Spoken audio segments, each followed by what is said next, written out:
जिस तरीके से ममता बनर्जी ने तिलक लगवाने से मना किया, सिर्फ और सिर्फ मोदी हटाने के अलावा इनके पास कोई दूसरा ऑप्शन नहीं है। कहीं ना कहीं वो हिंदू वोटों के निशाने पर आए। वहाँ मुस्लिम समुदाय के एक विधायक थे मामन खान, जिस तरीके से उन्होंने भड़काऊ बयान दिए, फिर चाहे वो लव जिहाद के तरीके से हो, चाहे वो व्यापार जिहाद के तरीके से हो, तो ऐसे में आप हिंदू वोटों को गरिया कर कब तक सब सत्ता पाइएगा, ये बहुत आसान है। नमस्कार, आप देख रहे हैं न्यूज़ 1 इंडिया और मैं हूं आपके साथ आस्था तिवारी।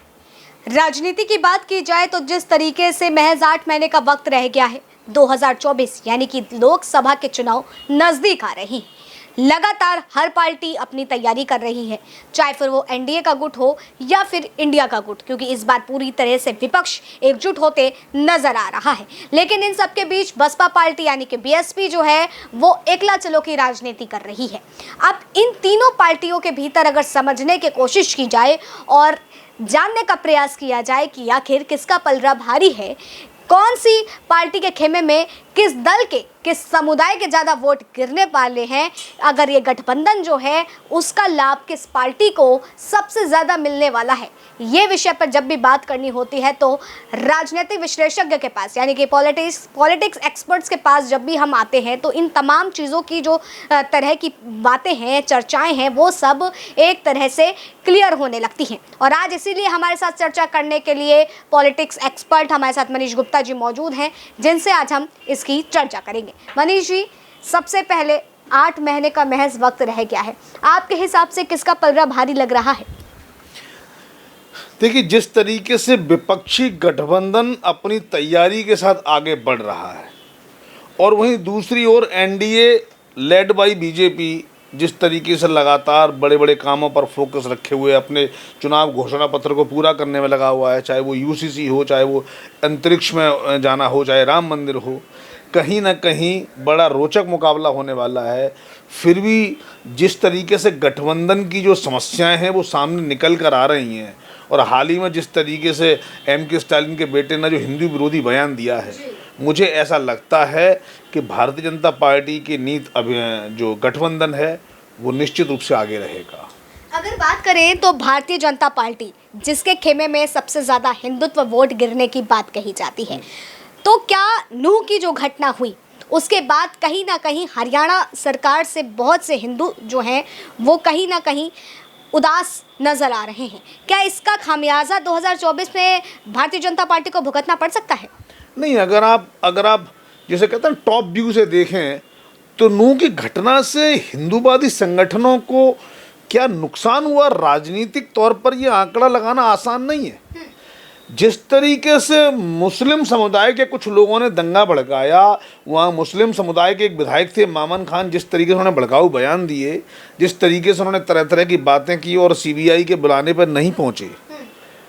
उससे तो मैसेज रादर उल्टा गया। क्योंकि कहीं ना कहीं लोगों को ये लगा कि जो अल्पसंख्यक समाज है वो पीड़ित समाज नहीं है,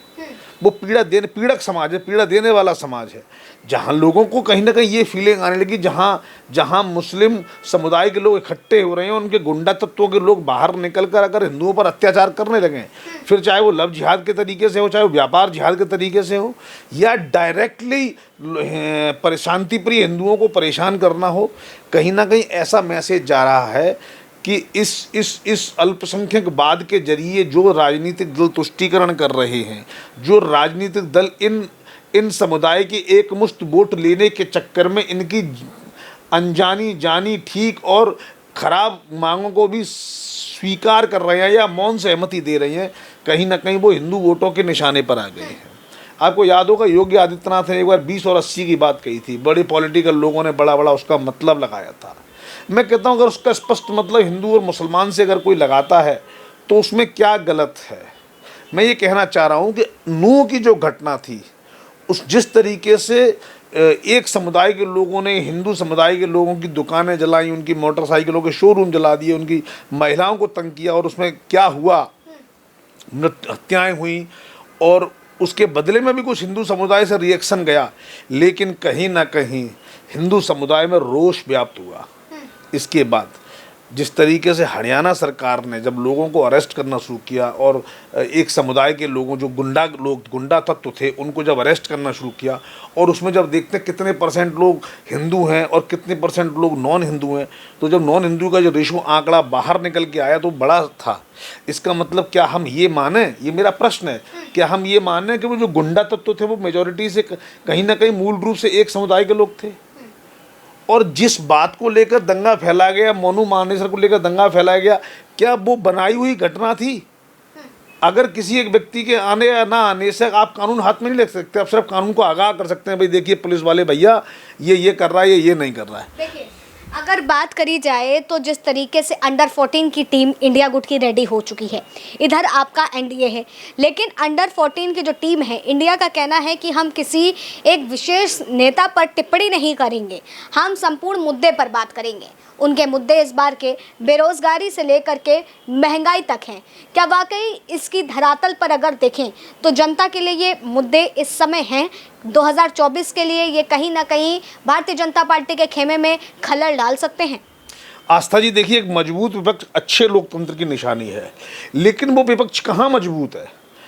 3 मीटिंग के बावजूद भी उनका एक कॉमन मिनिमम एजेंडा तय नहीं हो पाया। यानी वो चुनाव लड़ने की तैयारी तो कर रहे हैं, लेकिन उनको ये नहीं पता है कि हमें मीटिंग में क्या कहना है। यानी उनके पास अभी 5 ऐसी बातें जिस पर उन्हें कहना है कि इन पर हमें स्ट्रिक्ट रहना है, ये हमारे एजेंडा है, ऐसा भी तय नहीं हो पाया। इसका मतलब जब चुनाव में 6, 7, 8 महीने रह गए हों और आपका ये भी तय नहीं हो पाना, एक बड़ी बात है। इसके अलावा दूसरी बात समझिए, जिस तरीके से ममता बनर्जी ने तिलक लगवाने से मना किया, जिस तरीके से एम.के. स्टालिन के बेटे ने हिंदू विरोधी बयान दिया, जिस तरीके से समाजवादी पार्टी के नेता स्वामी प्रसाद मौर्य ने हिंदू विरोधी बयान दिया, कहीं ना कहीं ये गठबंधन एंटी हिंदुओं का एक गठबंधन के रूप में कहीं प्रसिद्ध ना हो जाए, मुझे इस बात पर शंका, मतलब मुझे उस बात पर विश्वास है। ऐसा लगता है कि बेरोजगारी और महंगाई के नाम पर कहीं सिर्फ और सिर्फ मोदी हटाने के अलावा इनके पास कोई दूसरा ऑप्शन नहीं है। इनकी अपनी कोई विचारधारा नहीं, जनता कैसे यकीन करेगी विचारधारा पर, जब आपकी एक विचारधारा है और आपके साथ ही जो बराबर में बैठा व्यक्ति है वो दूसरी विचारधारा का है, आप दोनों में कोई एकता ही नहीं है, तो कैसे मैनेज होगा? आप देखिए, इस गठबंधन के ज़्यादातर नेताओं को गिरफ्तार करने की ड्यूटी अरविंद केजरीवाल अपने सर पे ले चुके थे। आज वो इस गठबंधन के सबसे केंद्र में खड़े हैं कि भाई मैं इनके साथ हूँ, मैं इनका जोड़क हूँ। खुद भ्रष्टाचार के धुर विरोधी कहे जाने वाले अरविंद केजरीवाल के 2 मंत्री इस समय जेल में है, और कई प्रयासों के बावजूद, महीनों के संकल्प के बावजूद कोई भी अदालत उन्हें जमानत देने को तैयार नहीं है। लेकिन अब वहीं मैं एक और बात कहता हूँ, वहीं इसके अलावा जितने भी दूसरे नेता हैं, लालू प्रसाद यादव सजा याफ्ता मुजरिम है, राहुल गांधी जी 50-100 करोड़ के मामले आर्थिक अपराध के मामले में वो जमानत पर चल रहे हैं, एक मामले में उनको 2 साल की सजा हो रखी है, जिसमें सुप्रीम कोर्ट ने सजा स्टे की, उनके गुनाह पर अभी तक उन्होंने कोई बात नहीं की, वहाँ भी वो हाई कोर्ट के द्वारा गुनाहगार घोषित किए गए हैं। इसके अलावा आप जो अब महबूबा मुफ्ती के बारे में आप जानते ही हैं, फारूक अब्दुल्ला, उमर अब्दुल्ला के बारे में आप जानते ही हैं। इसके अलावा देखिए, आप डीएमके की बात करिए, वहाँ पर सेंथिल बालाजी को पैसों के साथ अरेस्ट किया गया, वो उनका मंत्री आज भी अरेस्ट है और उसको वो मंत्री पद से हटाने को तैयार नहीं है। ठीक है, इसके अलावा आप राजस्थान में आइए, वहाँ जिस तरीके से महिला को न्यूड करके घुमाया जा रहा है, उस पर कोई कांग्रेस के नेता बोलने को तैयार नहीं है। इसके अलावा आप देखिए, ऐसे कौन सा बड़ा दल है, ममता बनर्जी को देखिए, उन पर कितने, उनके राजकाज में कितने लोगों की हत्याओं के आरोप हैं, चुनाव अच्छी तरह से ना कराने के आरोप हैं। ऐसे लोग जब एक साथ मिलेंगे, तो जब इनके अपने अपने राजनीतिक हित अगर पूरे ना हो, तो ये पूरे गठबंधन को तोड़ने में कितनी देर लगाएंगे जानना हम नहीं जानते। इसके अलावा एक और बात आस्था जी मैं बता दूं, आज ये 24, 25, 28, 30, 35, 50 दलों का संगठन है, 200, 300, 400 सीटों पर लड़े लिए। अगर सपोज किसी भी स्थिति में जब ये जीत के आएंगे, तब इनका संगठन नहीं रहेगा, क्योंकि इनकी आपस में कोई कमिटमेंट नहीं है ना। आज इनमें से मानो शरद पवार के पास 6 सांसद आ गए, अगर शरद पवार कहते मैं कल से मीटिंग में नहीं आऊँगा, तो एक तरीके से या तो उनके 3 सांसद बीजेपी में पहुंचे माने गए, 6 के आधे 3 हो गए, या अगर उन्होंने समर्थन दे दिया बीजेपी को तो उनके 6 के 6 सांसद उधर पहुंच गए। यानी इनमें से किसी भी संगठन की अपनी कोई ऐसी कंपल्सन नहीं है कि नहीं हम छोड़ के नहीं जाएंगे। ये लोग कोई ऐसा काम करें, ये ऐसा डॉक्यूमेंट साइन करें कि हमारा कैंडिडेट अगर बीजेपी छोड़ के हमारा संगठन छोड़ के जाएगा तो उसका ये त्यागपत्र लिखा जाएगा। अगर ऐसा हो तो हम ये माने कि इस संगठन की विश्वसनीयता है। वरना आप समझिए शरद पवार के बेटा पार्टी भतीजा पार्टी लेके पूरी इधर शिफ्ट हो चुके हैं, वो अभी भी संगठन के मुखिया के तौर पे काम कर रहे हैं। इसका मतलब क्या है, कहीं ना कहीं वैचारिक रूप पर बड़ी कमजोरी है। इनके बीच में इतने अंतर विरोध है जिसका कोई जवाब ही नहीं है। एक तरफ वो हनुमान चालीसा पढ़ने की बात करते हैं हनुमान क्या बोलते हैं समाजवादी पार्टी के नेता, वहीं दूसरे नेता उसका बखिया उधेड़ते हैं। तो ऐसे में आप हिंदू वोटों को गरिया कर कब तक सत्ता पाइएगा, ये बहुत आसान नहीं है।